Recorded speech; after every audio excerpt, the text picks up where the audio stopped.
really thought there would be nothing to talk about today since there are no games until Thursday. I love that news, by the way. It's like my evil laugh. Did I do my evil laugh good enough? No, that was a terrible evil laugh. I'm distracted too because we have the It was an obnoxious laugh. It wasn't evil.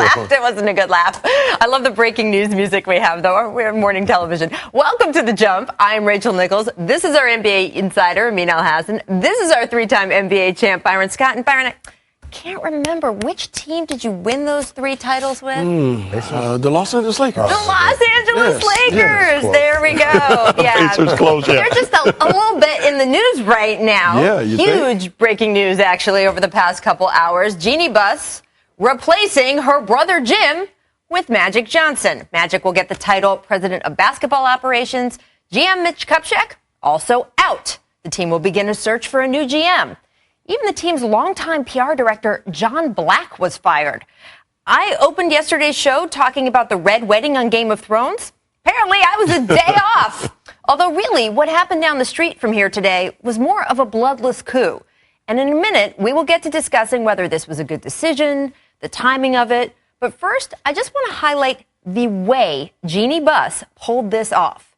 First, it's important to note that while all the Buss kids have an ownership stake in the team, when Jerry Buss was deciding which one should actually inherit running it, Jeannie was not his first choice.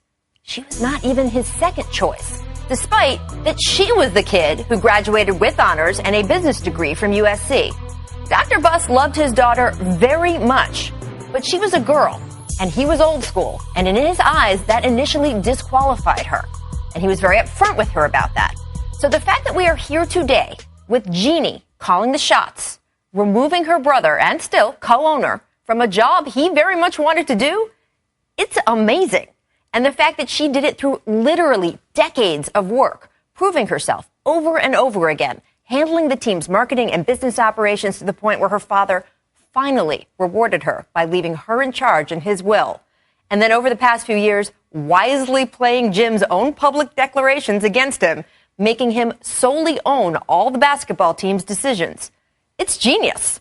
And she knew that bringing in Magic, probably the most beloved Laker of all time, as her shield for this final push, well, it's what would get this done.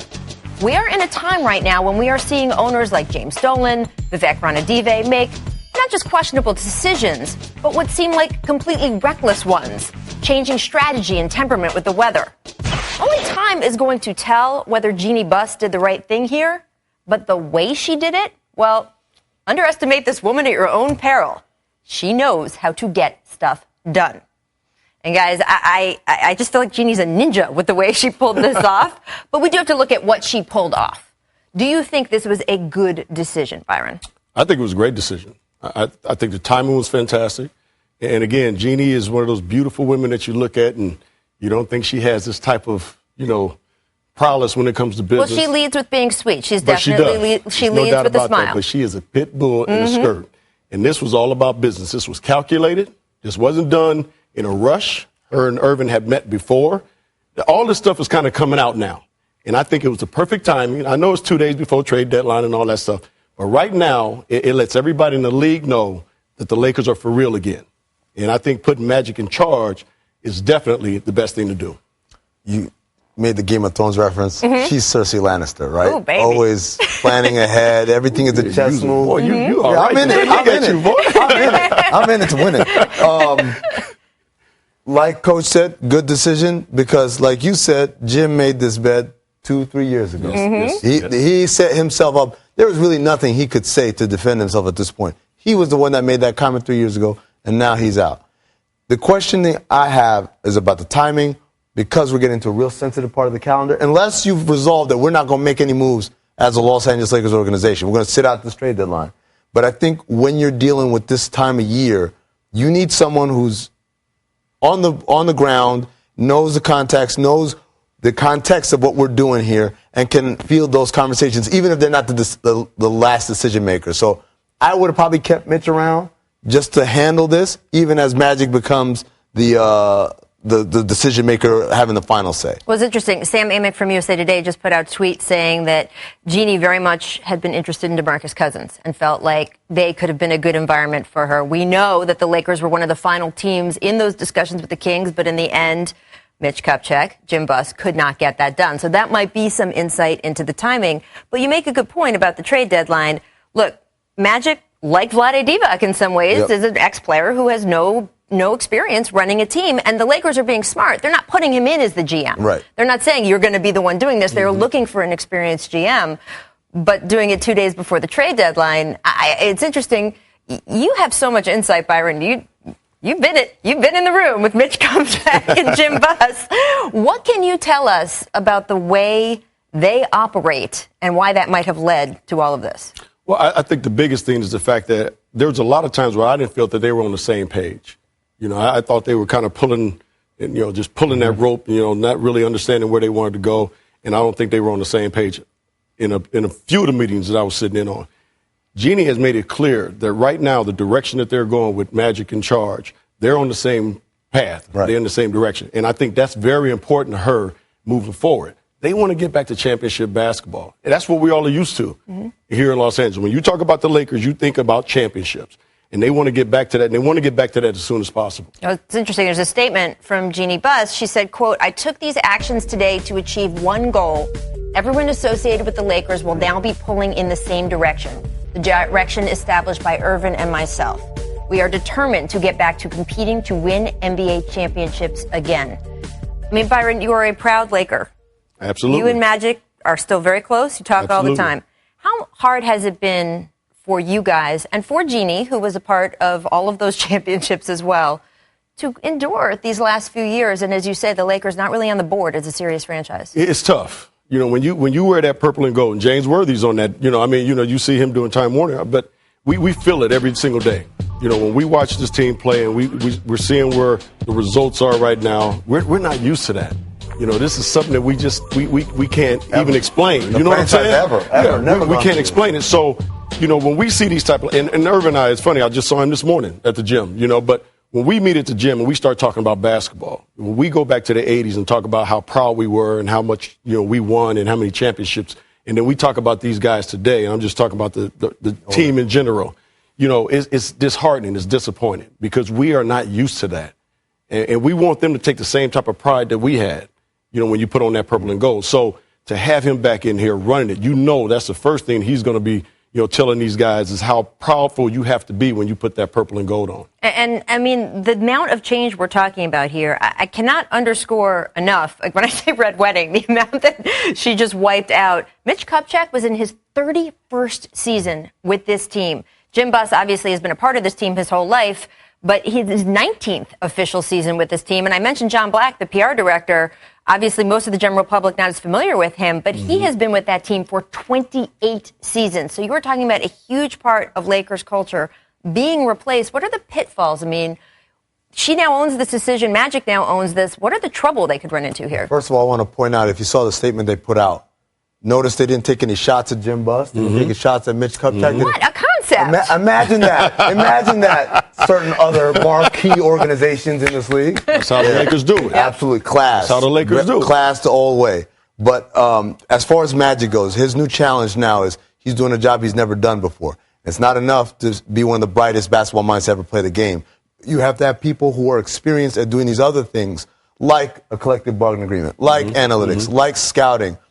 And not only that, but you have to be able to listen and accept what they're saying, even when what they say doesn't really coincide with what you think. That's how when you have a guy who goes and tells you there's this 17-year-old kid in second division Greece who's killing it, you're like, get out of here. I like Victor Oladipo. He's been killing for Indiana. He's a great pick.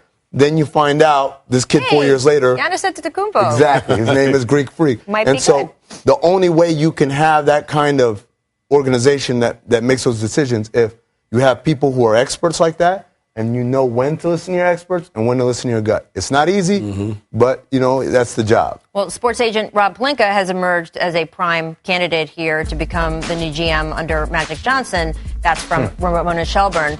I mean, Ramona has been super plugged in on this story for a couple weeks. The idea that Pelinka might be the one in charge here, how does that make you guys feel? And the longtime agent of Lakers legend Kobe Bryant, of course. I mean, it's good because he knows the collective bargaining agreement inside out, as most agents do, and obviously he's very well connected. Negotiations, we won't see what happened in Sacramento happen to the Lakers, but at the same time, he's never run a front office either. So if you look at the successful ones like Bob Myers, they had experienced Tracy people McGrady's there. former agent, we should point that out. When you have the non-experienced ones, like Lon Babby, surrounding himself with people who've never done the job before, you have disaster. Right. And those are the two pitfalls, or the two paths. Yeah, I think, he's a good choice. There's no doubt about it. But I think he's also going to look at other guys Magic. to come in and interview, that being Magic, with more experience as well. And then I think he'll make decisions. Says the man who spoke to Magic in the gym this Today. morning. So I would listen to him, is all I got to say. And we should point out that Magic Johnson has, of course, been a part of our ESPN NBA Countdown family a few times, including recently this season. He will, of course, be stepping away from that role to, run the Lakers We organization. can do both. We're still here. We're still here, Magic. We have to take a quick break, but when we come back, we will head up to Sacramento to discuss the latest plot twist in my favorite NBA soap opera, As the Kings Turn. Stay tuned. They're turning all right.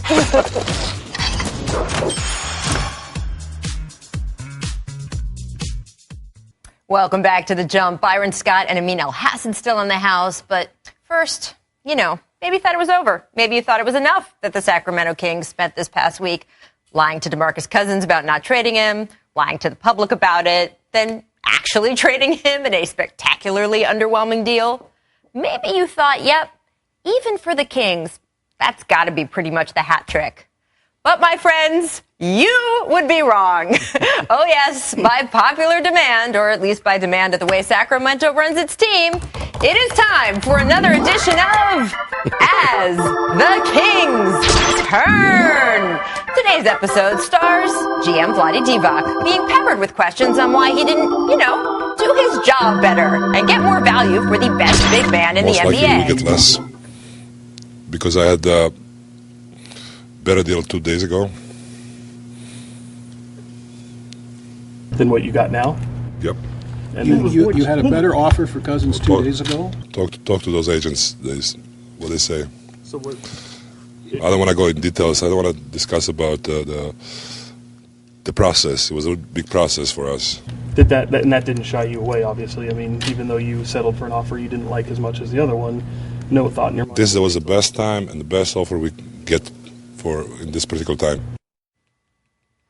Did he just say? Yeah, the thinking emoji. He said, because he said it out loud, right? That wasn't just me. He said it out loud. He had a better deal 2 days ago, but he didn't take it.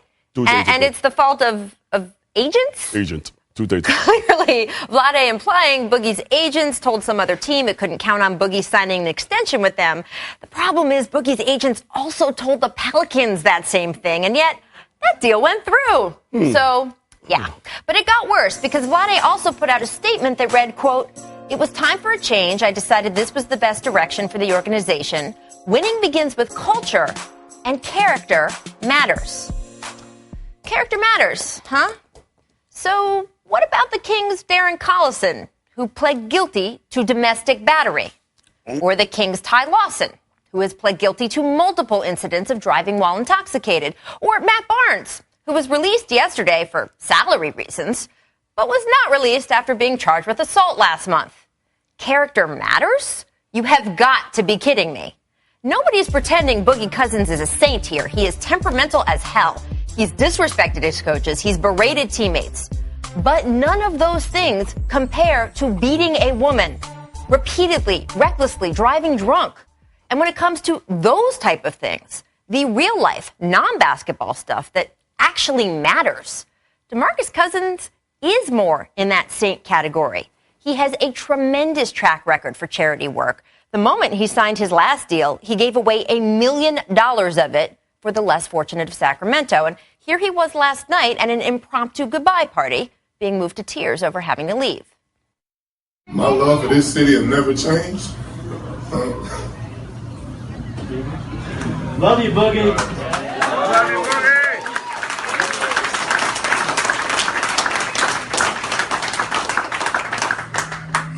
My love for this city has never changed.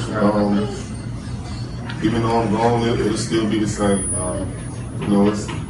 still looking out for these kids. Every family in this city matters to me.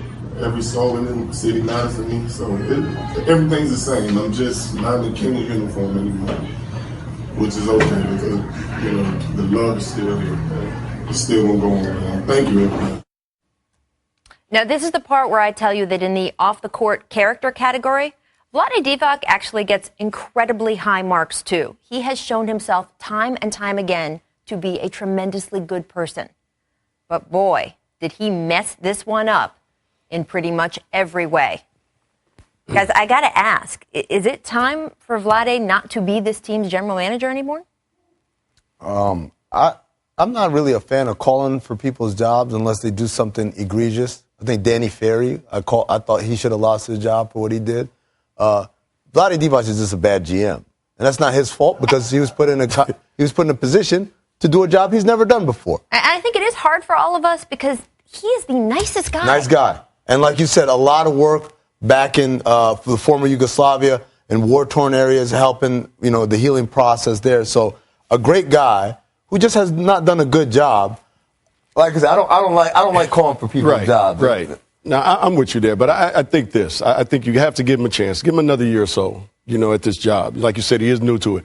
I've never been a general manager, but I do know this. I'm not going to do a press conference and say I had a better deal 2 days earlier. You know what I mean? I'm going to keep that to myself and tell him certain things. But I still think a lot of this he's just very naive about when it comes to being a general manager in this league. And I think we do have to give him another year or so and see if he can get this right. I'm glad you said that because I do. As I kind of stuck up for him a little bit there, I got to blast him.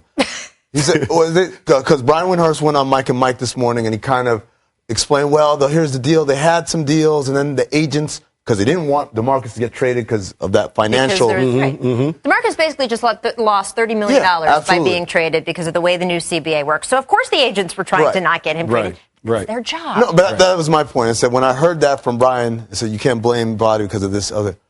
Oh, hey, we should text all the GMs in the league. Guys, agents sometimes do things against what you're trying to do. Watch out for that. Guess what? That's the job. You can't complain about that. And let me tell you one other thing. One thing I hate in life is when someone brings something up and there's I don't want to talk about it.